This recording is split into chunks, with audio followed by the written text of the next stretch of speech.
Hi there. Before we dive into today's episode, I want to ask you an important question. Are you wondering why your hard work isn't reflecting in your bank account? If so, I've got something that could change the game for you. With my Digital Product Accelerator one-on-one coaching program, I'm on a mission to help entrepreneurs like you bank consistent revenue without sacrificing your time or sanity. Imagine shifting from 90% client-facing work to enjoying consistent revenue from your digital products, all while reclaiming your time.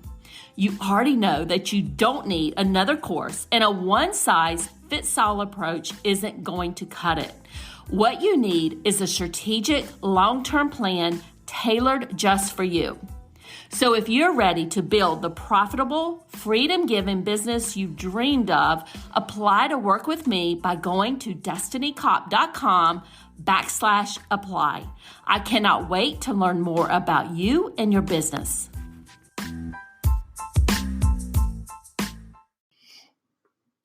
Welcome to the Course Creators MBA podcast. I'm your host, Destiny Cop, and in this podcast, we're covering actionable tips to grow your online course business. But before I begin, I want to let you know that this episode is sponsored by my free training, Get Leads for Your Online Course That Pay for Themselves. You can sign up for your free training by going to destinycop.com, and I will make sure that this link is in the show notes. And today I'm going to be talking with you about how to explode your website traffic using Pinterest and Tailwind Tribes. Pinterest is one of the main drivers of organic traffic to my website, and my secret sauce is Tailwind Tribes. You may be blogging, you may be podcasting or creating a video, maybe even once per week, but you feel like your content is going out on your website and nobody is seeing it.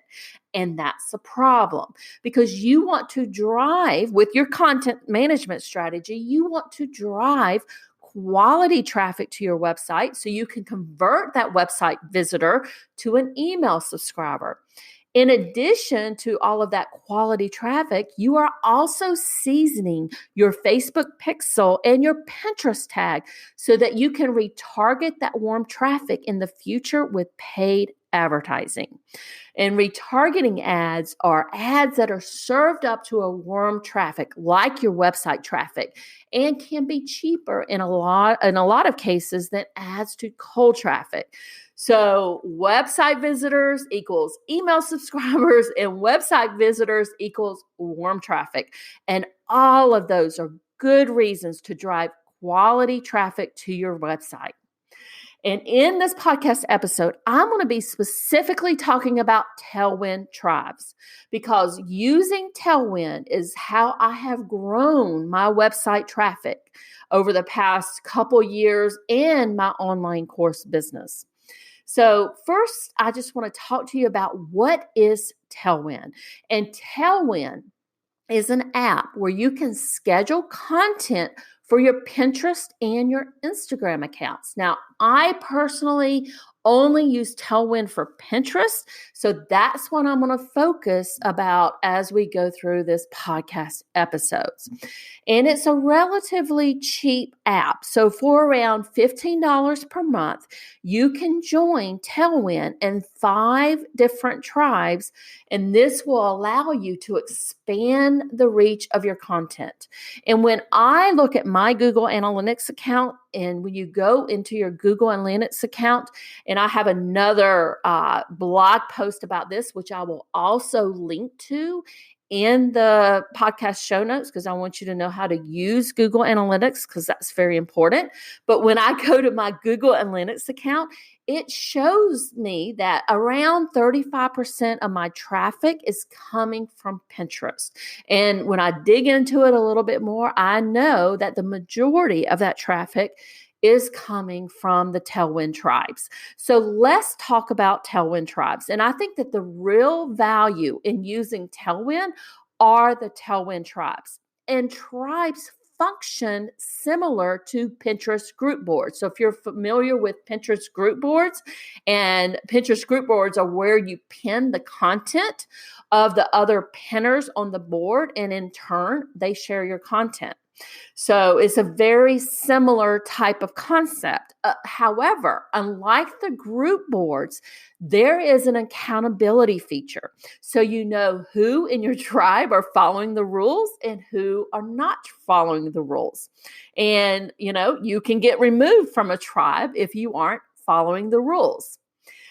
But let me tell you a little bit more about how these tribes work. Basically, how they're set up, the tribe leader makes the rules for his or her tribe.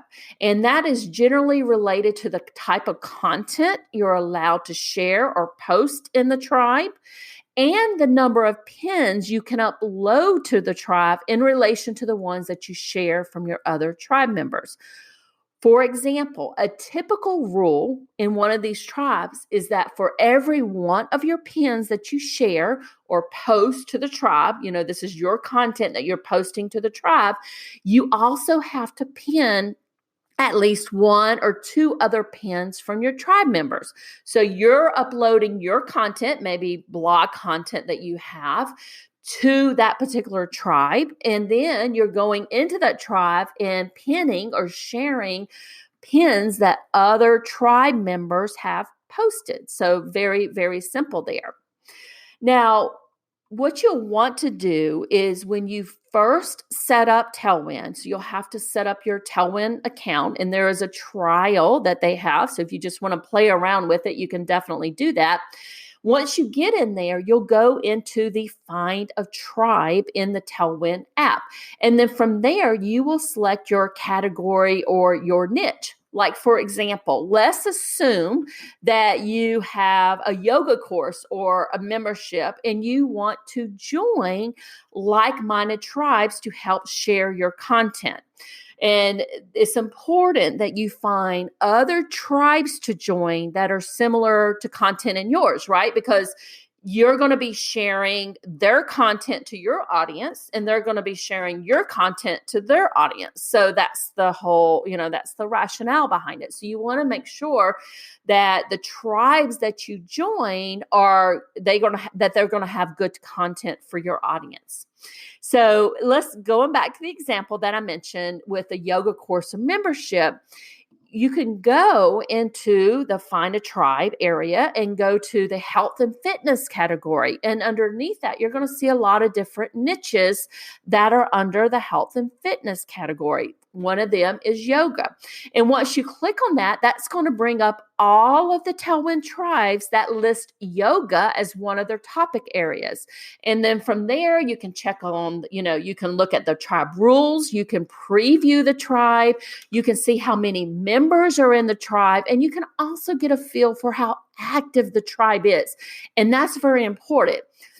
So what I would recommend is that when you are previewing the tribe, you're looking for the content being shared, right? You want to make sure that it's related to the content that you want to share. You want to see if the tribe is active. You want to find out, does it have a large number of members? So all of that's very important when you are selecting what tribes you want to join.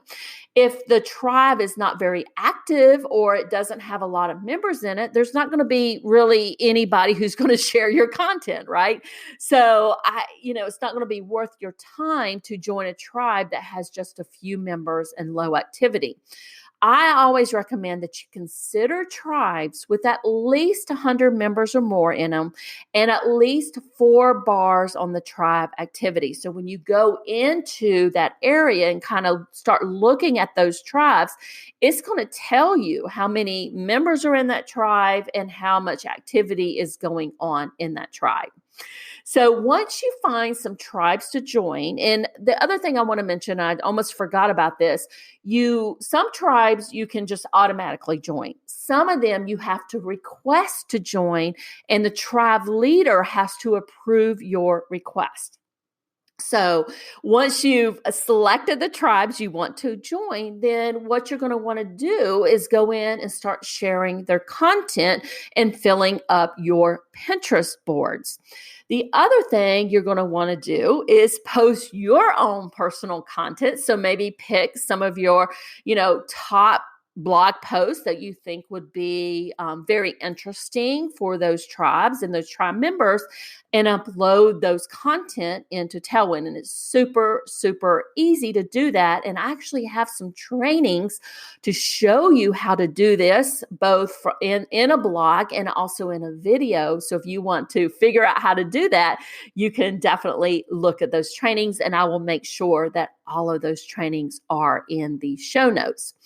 But the other great thing is, in each of the Tailwind tribes, and once you get in there and start sharing their content and people start sharing your content, it's going to show you how many pins in that tribe that you have, how many repins, I should say, not pins, but it will show you how many people have repinned your content, how many reshares you have received, and what your reach has been for that particular tribe. For example, in just I looked at an example of just 3 of the tribes that I've been in. I've had 985 reshares, which means that are tribe members sharing my content.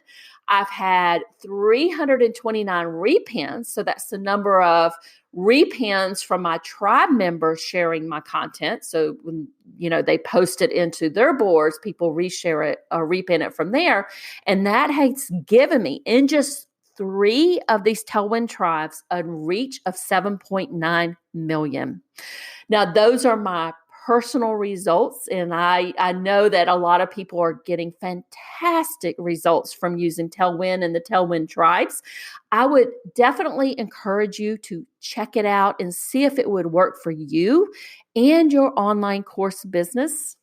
If you have any questions whatsoever, please do not hesitate to contact me on Instagram. Just send me a DM. I'll be more than happy to answer any questions that you have about Tailwind and Tailwind tribes. And course creators, thank you so much for joining us today. I hope you enjoyed this episode on Pinterest and Tailwind tribes. If you love the podcast, I would love for you to rate and review the podcast on iTunes or your favorite podcast platform. Have a great rest of your day. See you soon.